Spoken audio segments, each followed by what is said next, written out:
I'm Dana Perino, and this is Perino on Politics.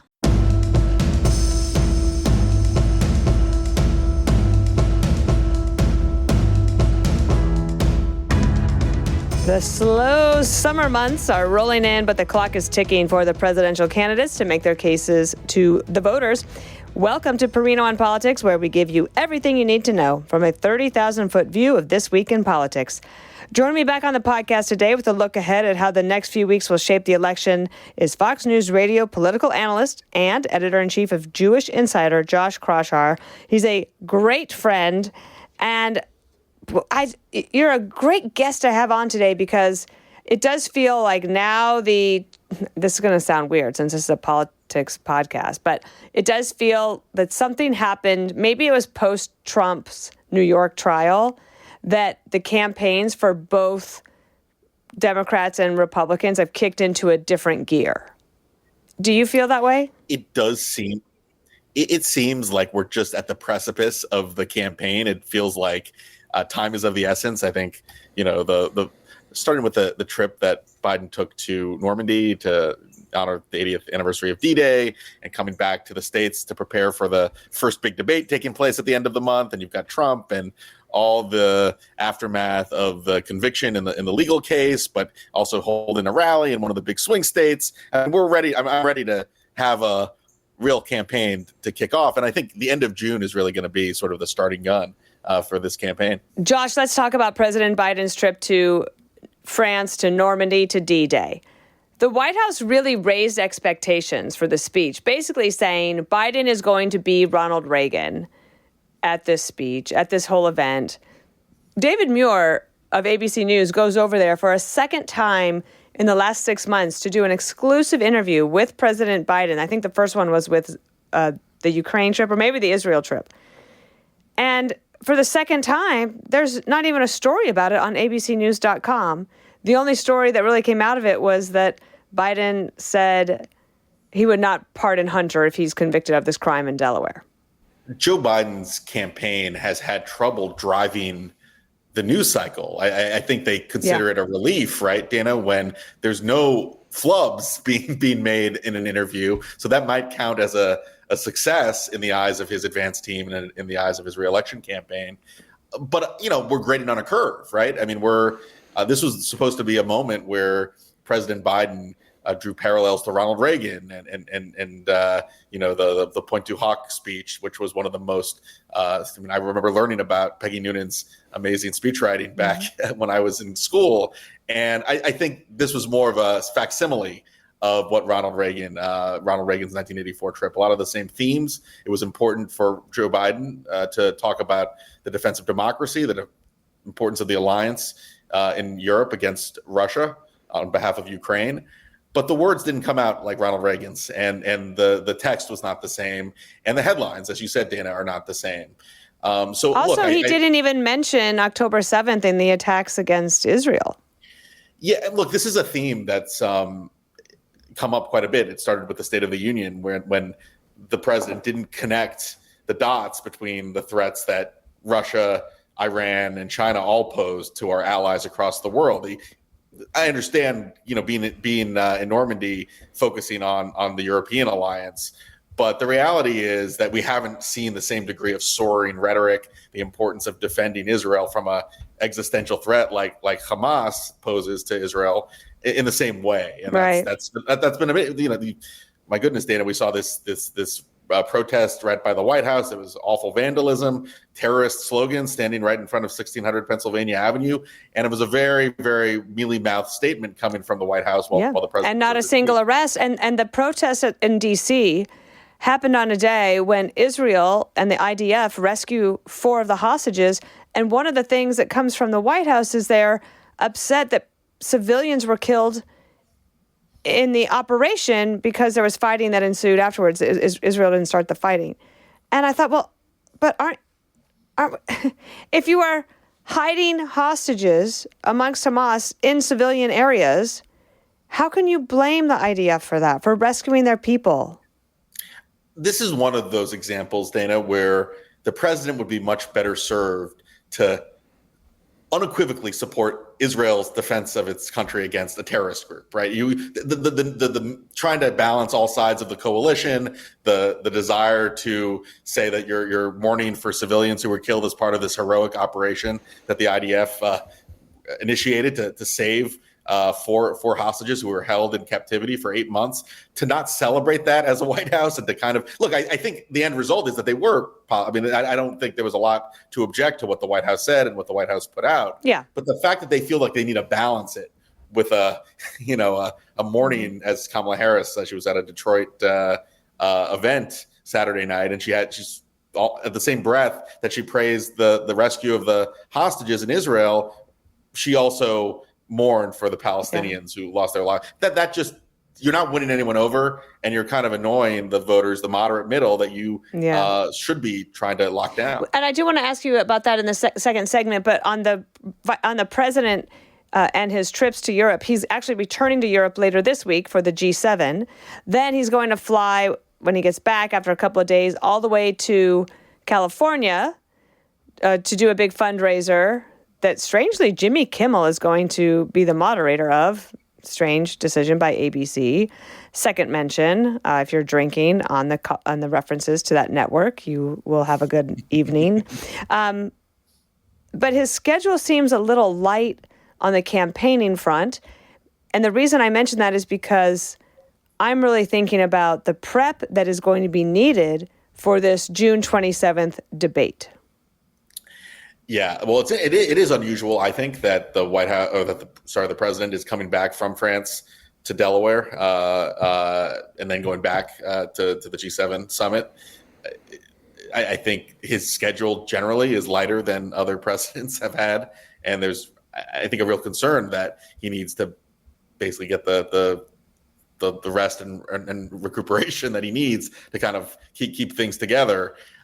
I think you kind of hit the nail on the head on the most important date on this calendar. I would expect, or I think the White House would be derelict if they weren't spending at least a week of practice, of mock debates in the run-up to the big debate at the end of the month, because to me, that's one of the last chances that Joe Biden is going to have to really turn this race around. He's tied or trailing in almost all the polling out there. That's not a good place for the incumbent to be in. His job approval in the latest 538 average is under 38%. That's worse than any other president, Dana, at this point in their presidency, even lower than Jimmy Carter and even lower than George H.W. Bush when he lost re-election. Low. It's not good. It's not good. And the one chance when many, many millions of people are going to be tuned in to turn America's perceptions around of Joe Biden is going to be that debate. So I would hope, if I would imagine you would see the campaign really taking time off to prepare Joe Biden. If I were the White House, I would definitely lower expectations for the debate, because for two reasons. One, they should not go in there with the bravado saying he's going to have a Ronald Reagan-like performance. Like, enough. I would never compare myself to Ronald Reagan, ever. Just stop making the comparison. Number two, incumbent presidents running for re-election, when they have their first presidential debate, they usually don't do very well. They're not used to being challenged in that way.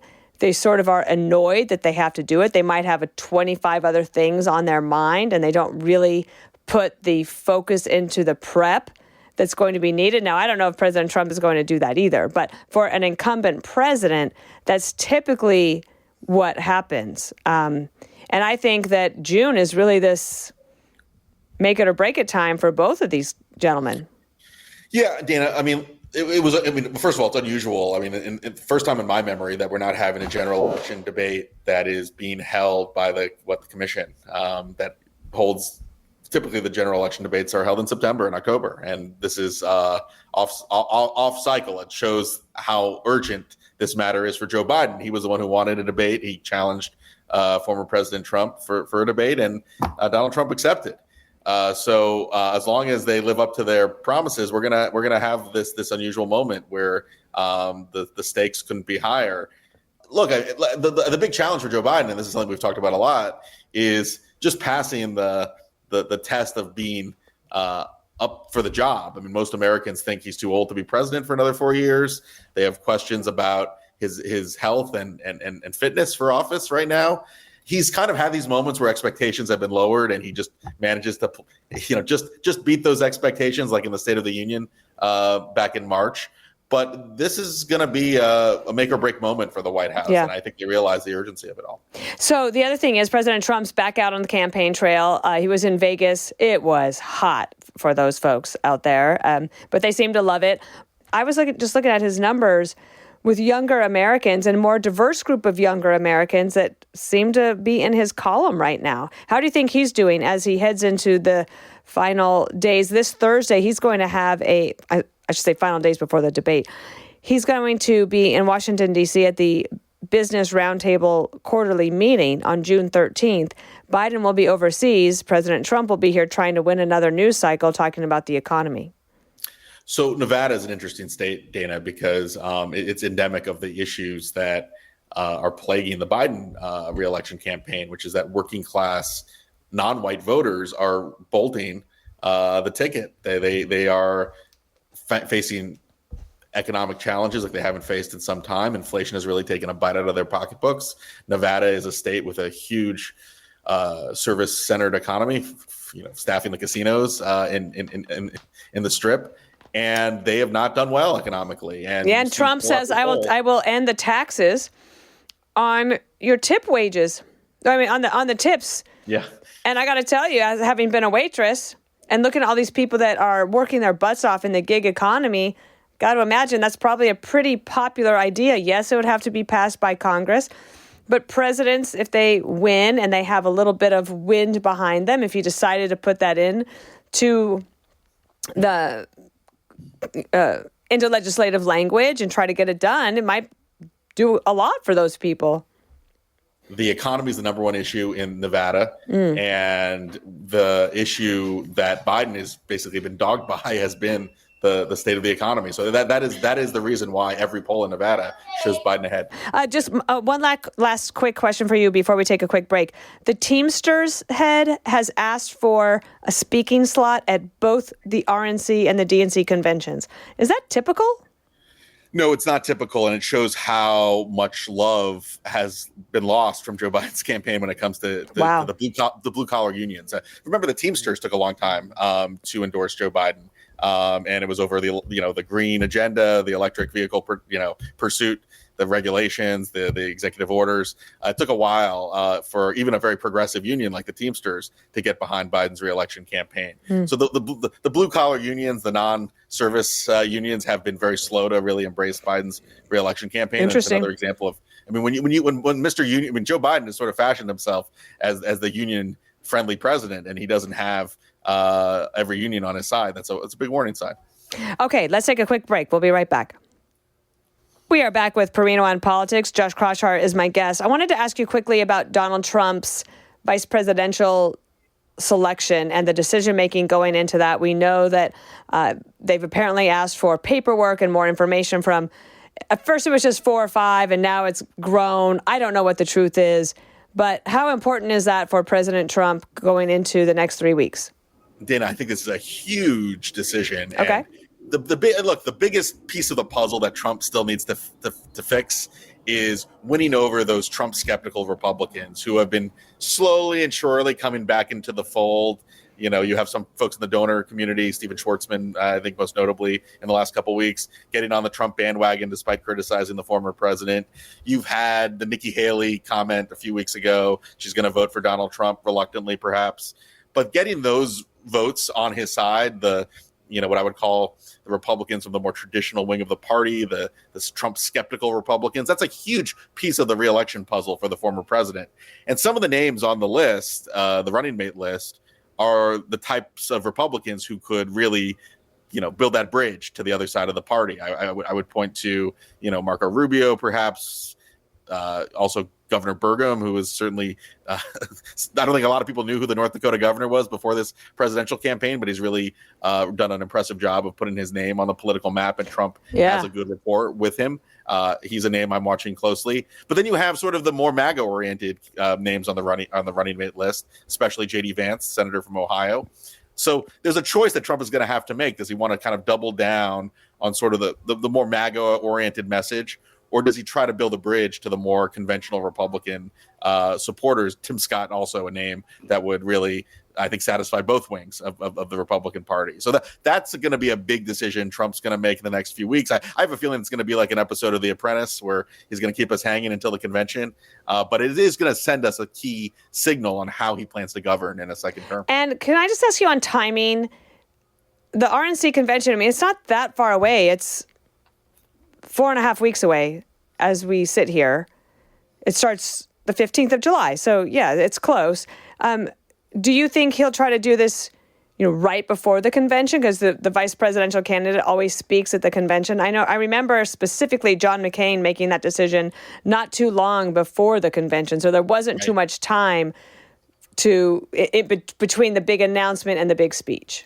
Yeah, I remember being in the Denver airport, coming from the Democratic convention, Obama's nomination, and hearing the news about Sarah Palin being picked, and everyone was on their laptop trying to figure out who Sarah Palin was, and the rest being history. Look, Trump loves drama. It's an early convention. The Republicans go first. It's going to be middle of July. I do think the Donald Trump is going to draw this out and really keep the top candidates on the edge of their seats. Look, and it's good to actually build publicity for his own campaign, because this is a moment where he can really distract from what's going to be a pretty damaging sentencing hearing on July 11th. I think that's going to be a huge event as well. Like, does he face any jail time as a result of the conviction in the New York courtroom? That's a big question that could also have an impact on his chances. So having the ability to control the news cycle, to name a vice president, name a running mate at least, that's going to be a big moment. Plus, you have to divide and conquer from a communication standpoint. You can, when that operation gets underway, that vice presidential candidate has to be ready to go to the battleground states that the presidential candidate's not going to. So that will be interesting to see. Just a quick check-in on RFK Jr. Is he on more ballots? Is he definitely not on the debate stage? What's going on? Not going to be on the debate stage. I would be surprised if he makes it on the debate stage, at least against Joe Biden and Donald Trump. Look, he's making it on a lot of battleground state ballots. Michigan's the big one where he did qualify. But the big question, Dana, is like, who does he hurt more? Does he hurt Trump more? Does he hurt Biden more? And his message is actually more resonant with a lot of Trump-aligned voters, and there's some polls that actually show him taking more votes away from Donald Trump. So I think this is a big wild card. RFK Jr. is a big wild card. I think in the end, he's not going to have a huge impact in hurting one candidate or another. But I think when you add the other third-party candidates that are running, Cornel West, Jill Stein, and I know Stein certainly is on some of these battleground state ballots. Those are votes that would otherwise go to Biden, left-wing voters that don't like Biden's position on Middle East or foreign policy, and those are voters that are probably more likely, they're guaranteed to be Biden votes that end up going to the left wing. I want to ask you something that you could probably speak for an entire hour on without even having to reference notes, but just a short comment, if we could, about Jewish American voters and how they're feeling at the moment. I did have a check-in with a friend who is very familiar with the Arab Muslim community in America. And she said that she believes that those voters will definitely not vote for Joe Biden, but they're not going to vote for Trump either. She said they'll either just not vote on the presidential ticket or maybe vote Green Party, she said. It wasn't RFK Jr., she said Green Party. And I'm wondering what you're hearing from Jewish American voters, which is a larger contingency, still not huge, but a larger contingency, and a lot on the line for the support for Israel that Biden seems to be straddling, like doing the right thing and saying the wrong things. Yeah, it's a very nuanced state of play among Jewish voters, because Jewish voters are mostly Democratic, even in races where the Republican has a strong record on Israel or strong record on anti-Semitism. Jewish voters have been Democratic for generations. But Republicans have been making inroads, and the Democratic Party's left wing, which has gone off the map in terms of not being able to condemn anti-Semitism and talking about a ceasefire and being very anti-Israel in their rhetoric, that has shaped a lot of Jewish public opinion. Now, I think the question is, do voters who are a little bit sour on the Democratic Party, do they go to Donald Trump? I think that the movement you're going to see as a result of the Democratic Party's lack of support for Israel and the unwillingness to, or I shouldn't say unwillingness, but the fact that they haven't been as full-throated in denouncing anti-Semitism as Republicans have over the last 8 months. I think that's going to happen a lot. You're going to see that percolate more on the congressional ballot. You have a big primary in New York between Jamal Bowman and another moderate Democrat, George Latimer in Westchester County. That's a race that the moderate Democrat may oust a member of the squad. You have Cori Bush, another squad member in a really tough Democratic primary against a pro-Israel Democrat. That's going to be another example of sort of the mainstream wing of the Democratic Party reasserting itself. But, there is a reluctance, I think, in the Jewish community to support that. I think supporting Donald Trump is a tough hurdle to overcome for moderate Democrats. Like a bridge too far.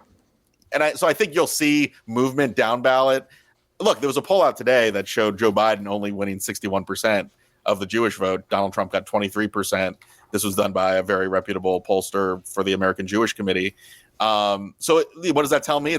Tells me that there are opportunities for Republicans to make inroads, but there is an overall sense of partisanship. And I think the real movement is going to take place against the left-wing Democrats, Dana. But I don't know if Republicans are going to benefit as much as they otherwise could. All right, Josh, we're going to be right back.